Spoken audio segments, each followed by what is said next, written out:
안녕하세요. 인생컨입니다. 네, 오늘은 출산율 얘기를 해보려고 해요.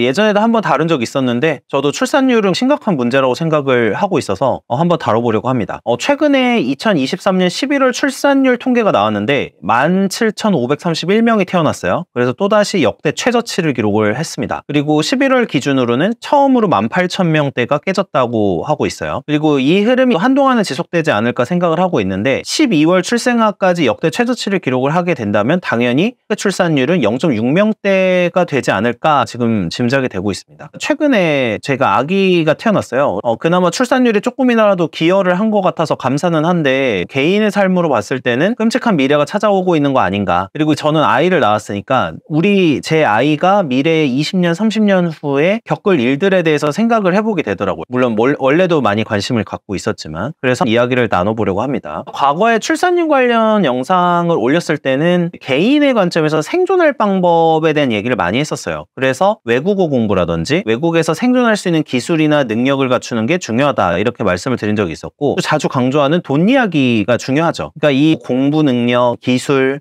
아니면 자본 이런 것 중에 하나라도 제대로 갖춘 게 있다면은 외국 가서도 생존을 할 수 있고 또 한국에서도 잘 생존을 할 수 있을 거예요. 근데 이런 게 없다라고 했을 때 출산율 쇼크로 인해서 한국의 많은 사람들이 겪게 될 미래에 발생할 일들에 대해서 오늘은 말씀을 드려보려고 합니다. 심각하게 생각해 봐야 되는 거는 지금 한 해에 10만 명 넘는 수준이 태어나고 있는데 이들이 30세가 되는 게 2050년대죠. 2050년대에는 출산율 2.0명에 해당하는 아이를 낳아도 똑같이 20만 명이 된다는 뜻이에요. 그러면은 이 인구 감소 문제는 어떤 문제를 야기할까? 이거에 대한 얘기를 하는 거죠. 물론 인구 감소를 축복이라고 얘기하시는 분들도 있어요. 기술 발전에 따라서 어차피 일자리가 줄어들 거기 때문에 감소가 축복이라는 견해도 있는데 저는 걱정이 앞서는 사람입니다. 그 이유를 좀 말씀을 드릴게요. 첫 번째는 국민연금 고갈 및 건강보험 시스템 붕괴인데 이미 국민연금 얘기는 많이 나왔죠. 그래서 국민연금 고갈에 대해서 어떻게 통계값을 세팅을 하느냐에 따라서 2057년에 고갈이다, 2060년에 고갈이다,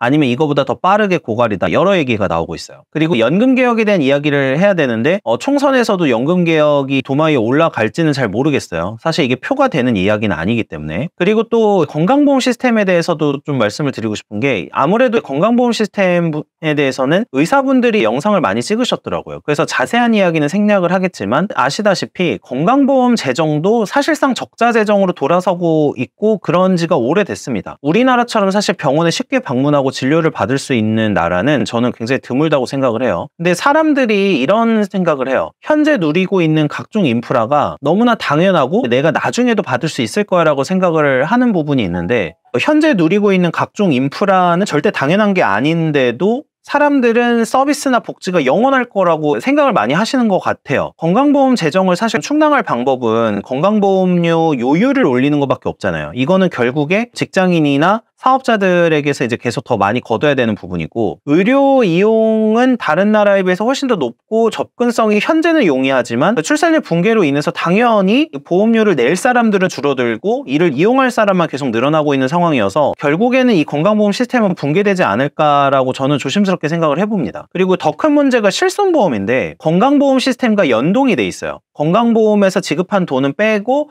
나머지 실비를 지급을 한다거나 이런 식으로 건강보험을 보완하는 형태로 지원되고 있고, 결국에 이 건강보험제도 자체가 무너지면은 사람들이 치료를 받을 때 들었던 실손보험 부분도 사실 장담할 수가 없습니다. 그래서 보험사에서 실손보험 상품도 점차 없어지고 있고, 그러면 이런 경우가 되면은 결국에 많은 의료 비용을 지출하는 상황이 될 거고 빈곤층은 제대로 의료 지원이 안 돼서 더 많은 고통을 받을 수밖에 없다, 이렇게 생각을 저는 하고 있어요. 그리고 저는 궁극적으로 생각했을 때는 수명도 무조건 증가할 거라고는 보진 않아요. 왜냐하면 빈곤층이 의료 혜택에서 점차 소외되기 시작을 한다면 수명이 감소할 가능성도 있고 아마도 수명도 양극화될 가능성이 저는 높지 않을까, 약간 미국처럼 되지 않을까라고 생각을 해보고 있습니다. 인구 감소를 하는 영향은 사실은 부자들이 피해를 보는 게 아니에요. 저번 주 영상에서도 했지만 교육이든 이런 걸 신경을 쓰고 있고 이걸 통해서 외국에 나가서 생활을 하거나 이런 걸 다 준비를 하고 있습니다. 저희 시청자분들은 미래를 준비하고 계신 분들이 많기 때문에 자산 배분의 경우에도 부동산을 하더라도 반드시 한국만 할 필요는 없다. 주식을 하더라도 외국에 대해서도 투자 투자에 관심을 가져보셔라 라는 말씀을 드린 적이 있죠. 이게 왜 그러냐면 지금 현재 한국의 대부분의 복지 시스템이나 이런 것들이 안전하지 않다고 저는 생각을 하기 때문이에요. 그래서 자산 축적 중요한 상황이 될 거고 지금보다 훨씬 더 자산의 중요성이 커질 거라고 저는 장담을 할 수 있습니다. 잘 사는 사람들은 큰 영향을 받지 않을 수도 있어요. 그런데 중산층 이하의 계층의 경우에는 절대로 평등하게 전 계층에 골고루 영향을 주는 게 아니라 일반적인 계층에서 그러니까 의료 혜택을 받지 못하고 건강도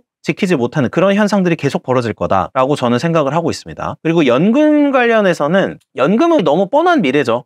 건강보험 체계뿐만 아니라 연금도 그렇고 사실 각종 복지 체계, 어떤 일반 사람들의 복지를 책임지는 지금 현재로는 기초연금도 있죠. 기초연금이나 국민연금 이런 체제, 또 공무원연금 이런 것도 결국에는 세금을 쏟아 부어야 될 텐데 이렇게 되면 될수록 연금의 재정 건전성은 계속 떨어질 너무 명약관화한 상황이라서 이런 부분에 대해서 한번 생각을 해봐야 된다. 이제 혹시나 지금 현재 국가에서 지급하고 있는 복지나 이런 것들을 기대를 하고 지금 현재 미래를 준비하신다면 저는 안 된다 보고 있습니다. 두 번째는 국가 경쟁력 약화 및 인적 자원 질 감소인데 저는 사실 복지 체계나 이런 것도 심각한 문제지만 제가 제일 심각하게 보고 있는 게 바로 이 점이에요. 사람 수가 줄어든다는 거는요. 사람 수가 줄어든다에 그치지 않습니다. 보통은 인적 자원 질도 무조건 감소할 수밖에 없다고 생각을 해요. 사람들은 항상 한국은 경쟁 사회여서 힘들다 이렇게 얘기를 많이 하세요. 그 부분도 틀린 부분은 아니에요. 다만 한국이 이만큼 살게 된 거는 그만큼 한국 사람들이 경쟁 의식이든 여러 가지 원인에 따라서 열심히 노력했기 때문이거든요. 근데 여기서 중요한 거는 한국은 무조건 인적 자원의 질로서 승부를 하던 나라라는 거예요. 어떤 사람들은 노벨상이 안 나왔는데 어쩌고저쩌고 하시면서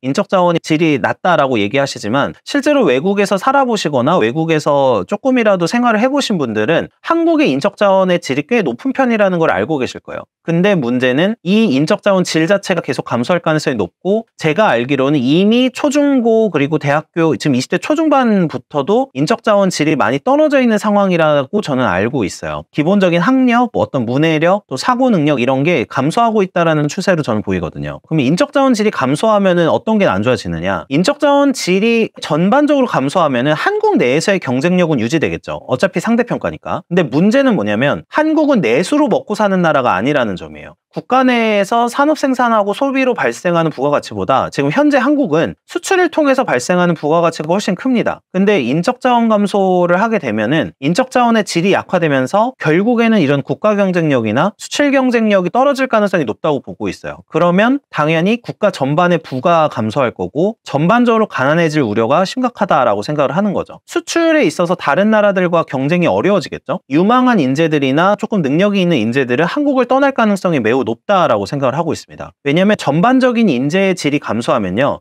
그 중에서 뛰어난 능력을 가지고 있었던 인재들은 그 집단에서 버티질 못해요. 이야기도 안 통하고 여러 가지 힘든 부분이 생기기 때문에. 그리고 우리나라 교육이 이제 많은 비판을 받고 있는 건 맞아요. 그리고 저도 공감하는 부분도 있는데 저는 지금까지는 상대적으로 봤을 때 유용한 인재를 많이 키워냈다고 생각을 하고 있어요. 그리고 여기서 조금 더 리더식의 교육이나 엘리트 교육으로 변할 가능성이 높다라고 저는 보고 있는데 객관적으로 봤을 때 한국인들의 인적 자원 수준이나 인적 자원의 질은 저는 높다고 보고 있었어요. 근데 이마저도 미래에서는 불투명하고 어떻게 될지 모르는 그런 상황이 될 거라는 거죠. 제가 이걸 말씀드리고 싶었던 게 국가 전반의 부가 감소를 하게 되면은 제가 생각했을 때는 각 개인이 아이를 낳지 않고 부를 축적하던 방식이 큰 의미가 없어질 수도 있어요. 지금 현재는 결혼을 많이 안 하고 있는데 아이를 낳지 않는 전략은 지금 나 혼자의 개인의 삶의 관점에서는 유용한 전략일 수가 있어요. 근데 모두가 낳지를 않는 경우에서는 아까 말씀드린 국가 경쟁력 같은 게 악화되고 수출 산업에도 타격이 있을 가능성이 높아지기 때문에 전반적으로 다 가난해질 가능성이 높다고 생각을 하는 거죠. 다만 변수가 AI 등의 발전인데 AI를 통해서 우리나라가 어느 정도 앞서갈 수 있는지에 따라서 지금 많은 게 달라질 거라고 생각을 합니다. 결국에 인적자원 문제 해결책은 교육이나 해외 인재 유치예요. 지금 교육도 완벽하게 바꾼다고 할 수도 없는 부분이라서 결국에는 해외 인재 유치인데 문제는 해외 인재가 한국을 선호할지에 대한 부분이죠. 그래서 현재로서는 전 이것도 조금 부정적으로 보고 있기 때문에 결국에는 지금 저출산으로 인해서 대한민국이 가라앉는 배가 되어버렸다라고 생각을 하고 있습니다. 세 번째는 국방력 저하인데 이 부분은 사실 많은 분들이 얘기를 이제 하시긴 하죠. 근데 아주 자세한 논의가 오고 가는 건 아닌 것 같아요. 일단 당장 병력 자체도 줄어들고 징집 가능 인원이 계속 줄어드니까 이거는 당연히 많은 문제가 되겠죠. 그나마 산업 관련 인력의 경우에는 해외 인력을 좀 유치라도 해볼 수 있을 것 같은데 국방에서의 인력은 아무래도 바로 유치하기가 어렵죠. 완전 외인 부대를 만들지 않는 이상은. 그래서 결국엔 이것도 무인 감시 시스템이나 무인 전투 시스템 이런 거를 도입을 하고 AI나 로봇 등의 기술력에 의존을 해야 되는데 결과적으로는 이것도 어떻게 될지 모르니까 향후 방향성을 이렇게 잡고 마지막으로는 결국에 여성 증병을 해야 되지 않나라고 저는 생각을 합니다. 이거는 인구수가 너무 줄어들어서 기본적인 병력을 유지하려면 여성 증병이 어쩔 수 없이 필요해질 것 같아요. 최근에 헌법재판소 결정에서도 병역 의무가 한국 남자에게만 있는 부분에 대해서 위헌 여부가 다퉈졌었거든요. 평등 원칙 위반이라고. 근데 결국에는 합헌 판단이 일어나긴 했어요. 합헌을 왜 하냐면 입법자의 재량을 존중한다라는 견해예요. 다만 결정문에서 어떤 이야기가 있었냐면 여성 징병제에 대한 논의가 필요하다는 식의 언급을 하였는데 대부분의 사람들도 여성 징병제에 대한 논의가 필요하다라고 인식을 하기 시작한 것 같고 이거를 많은 얘기를 나눠봐야 되는 상황이 되겠죠. 국방력이 저하되면은 저는 이런 생각을 해요. 많은 분들이 일본을 싫어하시고 하는 이유가 결국에 일본이 우리나라를 지배했었기 때문이잖아요. 그리고 우리를 강제로 침탈을 했었기 때문인데 사실 일본에게 먹힌 이유에 대해서는 저는 고민하시는 분들을 많이 못 봤어요. 저는 역사를 좋아하니까 공부를 하면서 그 부분을 생각을 많이 해봤었는데 결과적으로 한국은 혁신에서 뒤처졌고 또 여러 가지 국가 경쟁력에서 뒤처지는 행동들을 계속했어요. 그리고 소위 말하는 그때 당시 관리들의 사고방식이나 이런 게 열려있지 않았고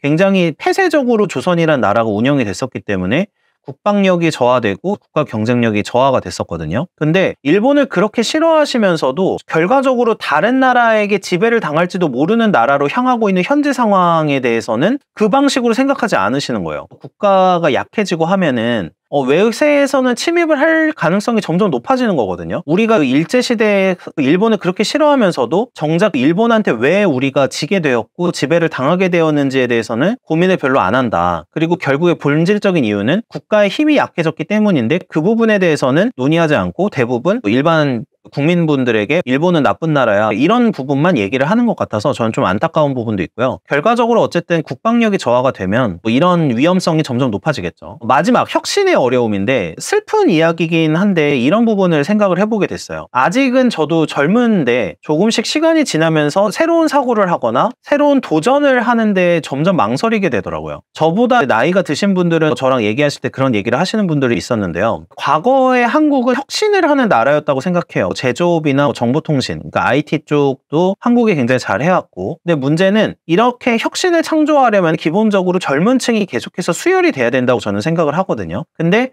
새롭게 창조할 수 있는 사람들의 비중이나 비율은 점점 줄어들고 이런 의욕을 가지고 있는 젊은 세대의 수 자체가 전반적으로 감소하고 있어서 이게 안타까운 것 같아요. 결국에 사회 전반에 있어서 인구 비중에서 청년이 차지하는 비중이 줄어든다는 거는 무슨 얘기냐면 사회의 활력이나 혁신 등의 제약을 받을 가능성이 높다라고 저는 생각을 한다는 거죠. 이런 혁신 등이 계속해서 없어지면은 아까 말씀드린 인적자원 질과도 연관이 많이 되는데 결과적으로는 세계에서의 경쟁력이 점점 감소하는 지경에 이를까봐 그게 저는 걱정이에요. 제발 그렇게 안 됐으면 좋겠고 그렇게 안 되기 위해서 노력해야겠지만 이런 부분에 대해서 미리미리 고민을 해보고 생각을 해봐야 되는 게 아닌가라는 게 제 생각이에요. 과거에 한국을 식민지화를 했던 일본을 많이 욕하죠. 그 원인에 대해서는 생각지 않는 경우가 많은데 결과적으로는 나라가 약해지고 국방력도 약하고 경제력도 감소하고 이를 막아낼 수 없었던 체제의 문제나 고정관념들이 문제였다고 제가 아까 말씀드렸잖아요. 실제로 제가 그 역사 전공할 때 공부할 때 일본사 수업을 들은 적이 있는데 인구수나 이런 여러 가지 부분에 있어서 일본에게 한국이 역전당한 지가 원래 꽤 오래됐었대요. 이런 상황이 지속이 된다면 계속해서 나라가 약해질 거고 결국에는 침범을 당하거나 여러 가지 자율권을 침해당하거나 이런 일들이 많이 일어나게 되겠죠. 러시아 우크라이나 전쟁에서도 이런 모습들이 많이 보이고 있고 우리가 역사에서 약소국이 되지 않기 위해서라도 좀 이 부분을 심각하게 고민을 해봐야 될 것 같고 개인의 관점에서 생각을 한다면은 개인의 인적자원 질도 떨어지고 여러 가지 사회 활력이 떨어지는 걸 감안했을 때는 최소 3가지는 해야 된다. 자기 개발을 하거나 아니면 자본을 쌓아놓거나 아니면 해외에 나갈 준비나 이런 게 가능할 수 있도록 기본적인 역량을 쌓아놔야 된다. 이렇게 생각을 하고 있고 한국이 잘 되면 너무 좋겠지만 만약에 안 됐을 경우에도